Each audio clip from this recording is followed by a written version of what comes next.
কোনটা মার্ডার, কোনটা culpable homicide, কোনটা নিন্দনীয় নরহত্যা, কোনটা হত্যা, এইটা নিয়ে ছেলে মেয়েদের মধ্যে অনেক কনফিউশন। বাংলাদেশ বার কাউন্সিল এখান থেকে প্রশ্ন তো করেই থাকে, খুবই গুরুত্বপূর্ণ। বিভিন্ন আইনি পরীক্ষায়ও আপনার কিন্তু আসে। জাস্ট 5 মিনিটে একদম কনফার্ম করে নেন, জীবনে কোনোদিন আর ভুল হবে না যে কোনটা মার্ডার, কোনটা কালপেবল হোমোসাইড।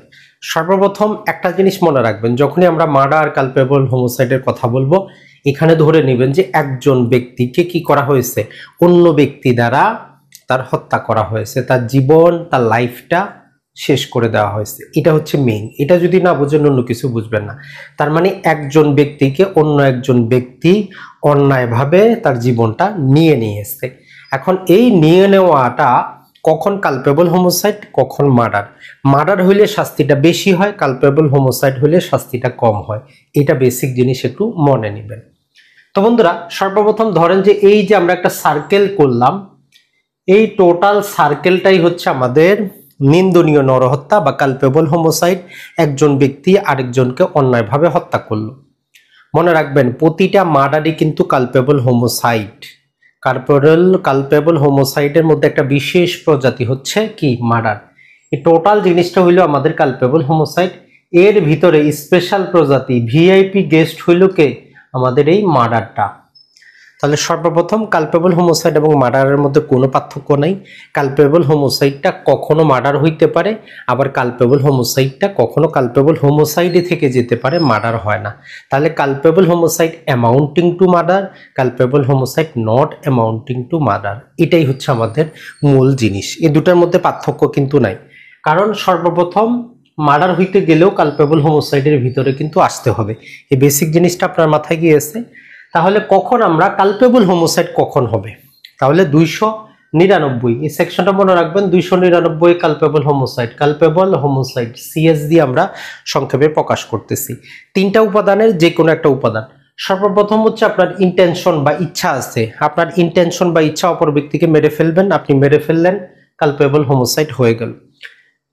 এরপর হচ্ছে আপনি শারীরিকভাবে তাকে আঘাত করলেন, এই আঘাতে সে মারা যাইতেও পারে, নাও যাইতে পারে, এইরকম আঘাত করলেন কিন্তু সে মারা গেল, তাহলে আপনি কালপেবল হোমোসাইড করলেন। আপনার নলেজ আছে, আপনার কাজটা দ্বারা সে মারা যাইতেও পারে, নাও যাইতে পারে, তো এটা হচ্ছে নলেজ। তাহলে আপনার ইন্টেনশন, ইনজুরি এবং নলেজ, আপনার ইচ্ছা, আপনার আঘাত, আপনার জ্ঞান, তিনটার যে কোনো একটা দ্বারা যদি অন্য একজন ব্যক্তি কি হয়, মারা যায়, তখন আমরা বলি যে কালপেবল হোমোসাইড হয়ে গেল। এখন এটার ভিতরে তিনটা ব্যাখ্যা আছে, এটা আবার আপনি একটু ভালো করে বুঝে নেবেন যে কালপেবল হোমোসাইড আর একটু বিস্তারিত বোঝানোর জন্য বলতেছে। ব্যক্তি যদি ধরেন যে আগে থেকে অসুস্থ ছিল, তার হার্টের সমস্যা, রিং বসানো হয়েছে, তার এখানে বাইপাস সার্জারি করা হয়েছে, আপনি জাস্ট একটা তাকে দিলেন, সে মারা গেল। আপনি বলতে পারবেন না সে তো আগে থেকে অসুস্থ, আপনার কারণেই তার সেই অসুখটা আরো ত্বরান্বিত হয়েছে, এটা মনে রাখবেন।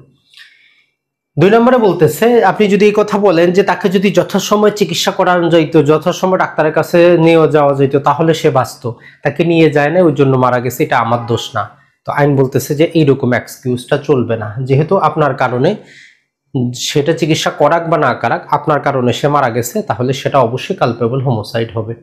এরপর বলতেছে যে মায়ের গর্ভের সন্তান কেউ যদি মারায়, কোনো কারণে কোনো ভাবে নষ্ট করে, সেটা কালপেবল হোমোসাইড বা মার্ডারের মধ্যে আসবে না।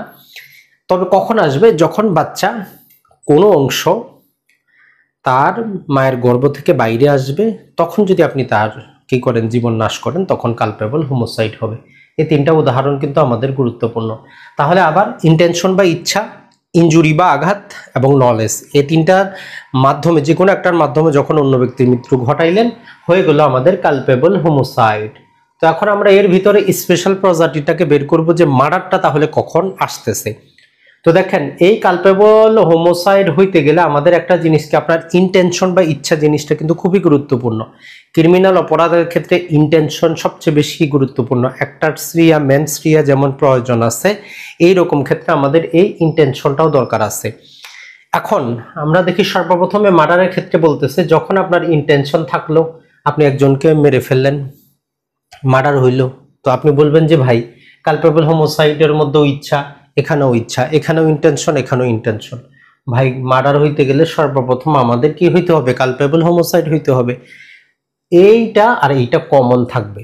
তারপরে একটা উদাহরণ দিলে এই ইচ্ছাটা যেমন ধরেন যে কিছু বই উদাহরণ দেওয়া আছে, চলার পথে আপনি এখানে একটা গর্ত করে উপর দিকে একটা কাভার দিয়ে দিলেন যে ব্যক্তি যদি নিচে পড়ে মারা যাইতেও পারে, নাও যাইতে পারে, আপনার ইন্টেনশনটা 100% গিয়ে লাগতেছে না, কিন্তু আপনি এখানে কি করলেন, তার এখানে একটা গর্ত করে এখানে একটা সাপ দিয়ে দিলেন অথবা গ্লাসের টুকরা দিয়ে দিলেন যাতে ব্যক্তি পড়লে যাতে মারা যায়। তার মানে আপনার ইন্টেনশনটা, ইচ্ছাটা একদম টু দ্য পয়েন্ট। আশা করি কিছুটা বুঝতে পারছেন। তার মানে ইচ্ছার মধ্যেও প্রবল শক্তি আছে। দুইভাবে বুঝতে পারেন যে এই ইচ্ছাটা আর এই ইচ্ছাটা দুটো কমন থাকবে। এরপরে আসে আমরা বাকি জিনিসগুলো।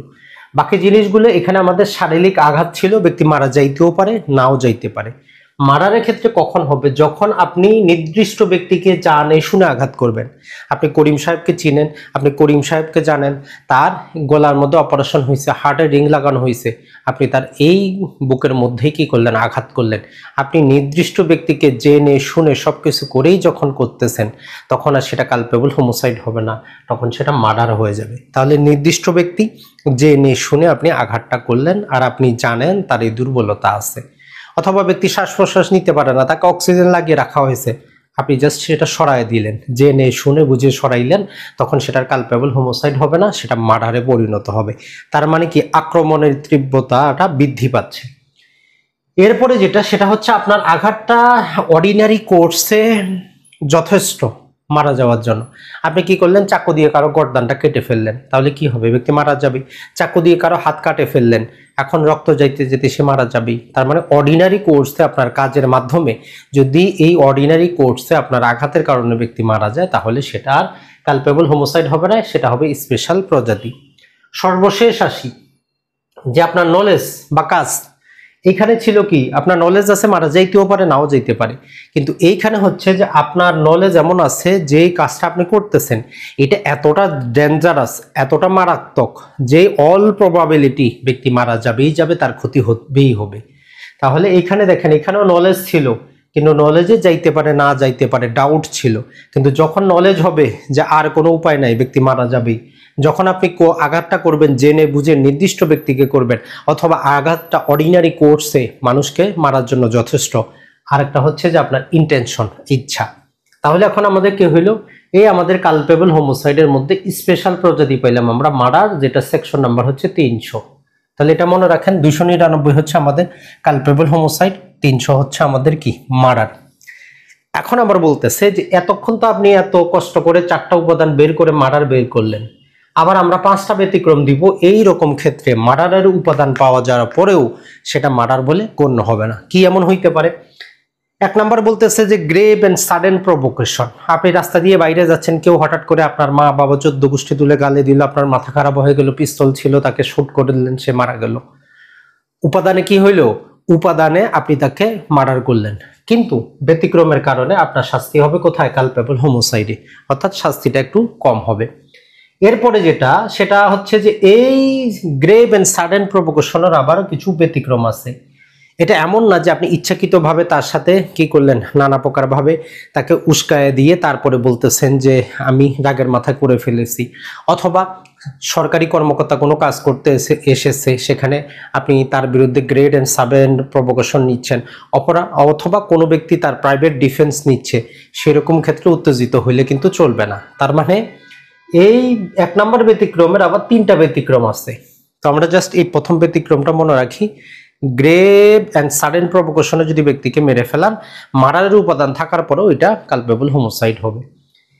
এরপরে হচ্ছে ব্যক্তি যখন প্রাইভেট ডিফেন্সে তার ক্ষমতার অতিরিক্ত গিয়ে ব্যক্তিকে হত্যা করবে। যেমন ধরেন যে একজন ব্যক্তি আপনাকে লাঠি দিয়ে মারতেছিল, আপনি তাকে গুলি করে দিলেন, তো এই ক্ষেত্রে আপনার প্রাইভেট ডিফেন্স কিন্তু আপনার লাঠির মাধ্যমে আপনি মারা যেতেন, আপনিও তাকে লাঠি দিয়ে মারতে পারতেন, কিন্তু আপনি তাকে গুলি করে মারছেন, আপনার প্রাইভেট ডিফেন্সের অতিরিক্ত কাজ করছে, তখন আপনার শাস্তিটা মার্ডারে না হয়ে কালপেবল হোমোসাইডে হবে।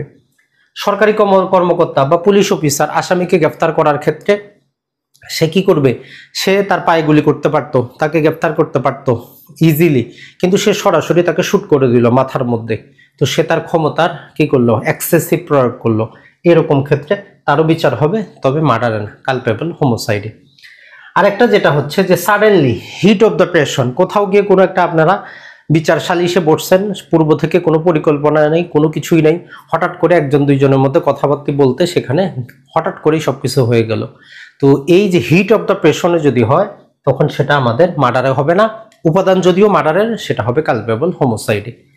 আরেকটা যেটা, সেটা হচ্ছে ব্যক্তির বয়স যদি 18 বছরের বেশি হয়, 18+ হয়, তখন তার সম্মতিতে কোনো কাজের কারণে যদি সে মারা যায়, যেমন ধরেন যে কোনো ব্যক্তি আপনাকে বলল যে ঠিক আছে 18 বছরের বেশি, আপনাকে তাকে বিষ আনে দেওয়ার জন্য বললো, আপনি বিষ আনে দিলেন, সে খেয়ে মারা গেল, অথবা বললো আমাকে গুলি করো, আপনি গুলি করলেন, সে মারা গেল, তার সম্মতি ছিল, তো সেক্ষেত্রে আপনার মার্ডারের শাস্তি হবে না, আপনার কালপেবল হোমোসাইডের শাস্তি হবে। তাহলে বন্ধুরা, আপনি এই মার্ডার আর কালপেবল হোমোসাইডের বেসিক উপাদানটা বুঝতে পারলেন। প্রতিটা ব্যক্তির মৃত্যু যাকে অন্যায়ভাবে করা হয়, এটা আমাদের সর্বপ্রথম কালপেবল হোমোসাইডে এই সার্কেলের মধ্যে প্রবেশ করে।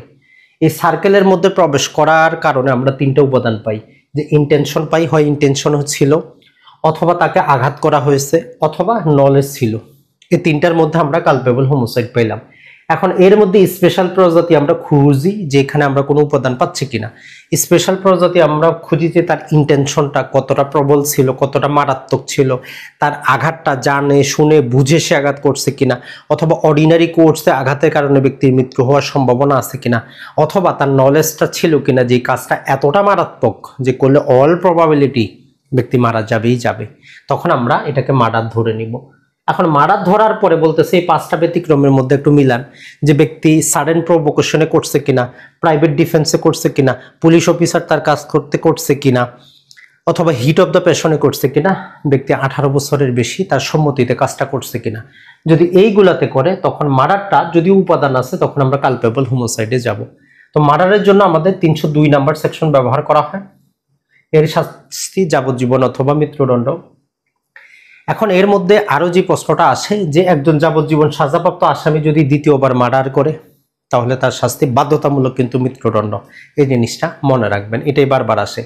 অথবা আপনি রহিম সাহেবকে মারতে গিয়ে যদি করিম সাহেবকে মেরে ফেলেন, বলতেছে কোনো সমস্যা নেই, শাস্তি আপনার হবেই হবে, এই জিনিসটা একটু মনে রাখবেন। তো আশা করি কালপেবল হোমোসাইড এবং মার্ডারের মধ্য থেকে যে এমসিকিউগুলো আসতে পারে, আপনাকে সেকশনটা জিজ্ঞেস করতে পারে কালপেবল হোমোসাইড কততে আছে, মার্ডার কততে আছে। আর কালপেবল হোমোসাইড এবং মার্ডারের পার্থক্য হয় না, কালপেবল হোমোসাইডটা কখনো মার্ডার হয়, কালপেবল হোমোসাইডটা কখনো মার্ডার হয় না।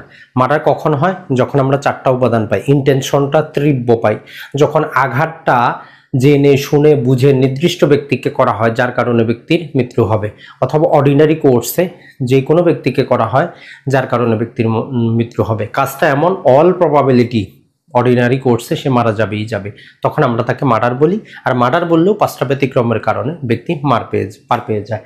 আর এটা অবশ্যই মনে রাখবো যে সে আগে থেকে অসুস্থ থাকলে আপনি বাহানা নিতে পারবেন না, তাকে চিকিৎসা নিতে দেওয়া হয় নাই, এই বাহানা আসামি নিতে পারবে না।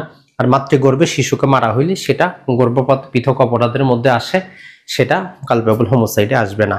তো অভিনন্দন সবাইকে, যারাই পরীক্ষা দিবেন, সাহস নিয়ে পরীক্ষা দিবেন, অবশ্যই আপনি পাশ করবেন। তবে মনে রাখবেন 1 থেকে 100 পর্যন্ত যেই শুরু করবেন, যেটা আপনি পারেন না সেটা দ্রুত স্কিপ করে পরবর্তীতে চলে যাবেন। যদি আপনি 80টা মার্ক করতে পারেন, 10টা ভুল গেলেও 70, আপনি অবশ্যই পাশ করবেন।